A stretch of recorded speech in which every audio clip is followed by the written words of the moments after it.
The secret of Shiledars detail review. खजाने की खोज तक कैसे पहुंचेगा रवि। आज हम एक नई वेब सीरीज के साथ उसका डिटेल्स में रिव्यू करेंगे और बताएंगे कि ये सीरीज देखनी चाहिए या नहीं। आपने अभी तक हमारी चैनल को सब्सक्राइब नहीं किया तो सब्सक्राइब कीजिए और ऐसी ही वीडियो हम आपके लिए लाते रहेंगे।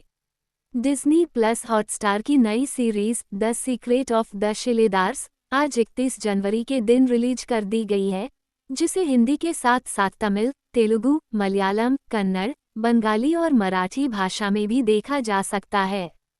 फिलहाल web series the secret of Shiledars के सिर्फ 6 एपिसोड को रिलीज किया गया है, जिनकी लेंथ तकरीबन 40 से 50 मिनट के भीतर है। सीरीज के मुख्य किरदार में आपको राजीव खंडेलवाल जैसे दिग्गज एक्टर देखने को मिलेंगे, जिन्हें आपने इससे पहले बहुत सारी फिल्मों और टीवी शोज में देखा होगा, जिनमें टेबल नंबर 21 और आमिर जैसी फिल्में शामिल हैं। सीरीज की कहानी मुख्य रूप से छत्रपति शिवाजी महाराज के खजाने की खोज पर बुनी गई है, जिसकी रक्षा एक सीक्रेट संगठन के द्वारा की जाती है। आइए जानते हैं इसकी कहानी आखिर है क्या और हमें देखनी चाहिए कि नहीं।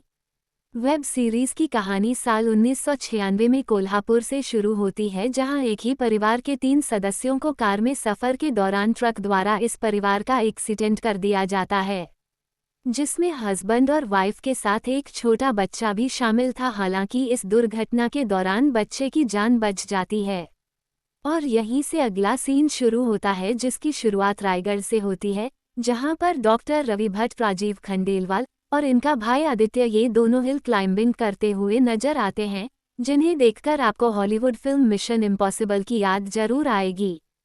तभी अगले ही सीन में डॉक्टर रवि की मुलाकात जस्टिस दीक्षित दिलीप प्रभावलकर से होती है, जो कि पेशे से एक रिटायर जज हैं और साथ ही शिलेदार संगठन के मेंबर भी, जो प्रेजेंट टाइम में कैंसर जैसी गंभीर बीमारी से गुजर रहे हैं। तभी जस्टिस दीक्षित रवि को बताते हैं कि रवि के पिता इस शिलेदार संगठन के मुखिया थे और उनका एक्सीडेंट नहीं हुआ था, बल्कि उनकी हत्या की गई थी, क्योंकि वे खजाने की सुरक्षा करते थे और अब ये जिम्मेदारी रवि को संभालनी होगी। ये सब होने के अगले ही दिन जस्टिस दीक्षित की भी हत्या हो जाती है, जिसके पीछे शिलेदार्स के वंशज अन्ना रामचंद्र और प्रताप चंद्र राव, आशीष विद्यार्थी जैसे लोग शामिल हैं। वेब सीरीज की अच्छी बातें क्या है, आइए जानते हैं। वेब सीरीज को पूरी तरह से हॉलीवुड स्टाइल में प्रेजेंट करने की कोशिश की गई है, जिसमें इसके मेकर्स पूरी तरह से कामयाब भी नजर आते हैं, जिनमें कुछ सीन को छोड़कर इसका हर एक एपिसोड काफी इंगेजिंग और इंटरेस्टिंग है।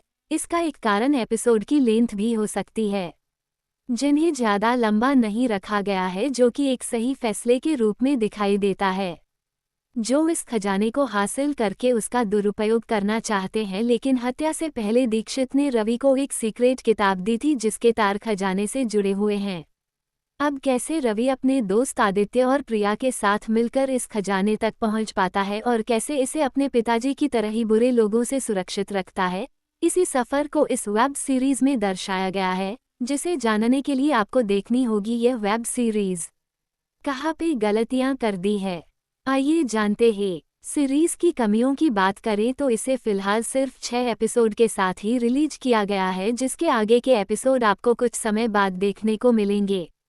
कहानी में कुछ दृश्यों को काफी खींचकर दिखाया गया है, जो कई बार देखने में काफी अटपटा और बोरिंग सा लगता है, जिसमें प्रताप चंद्र राव की स्पीच वाला दृश्य शामिल है।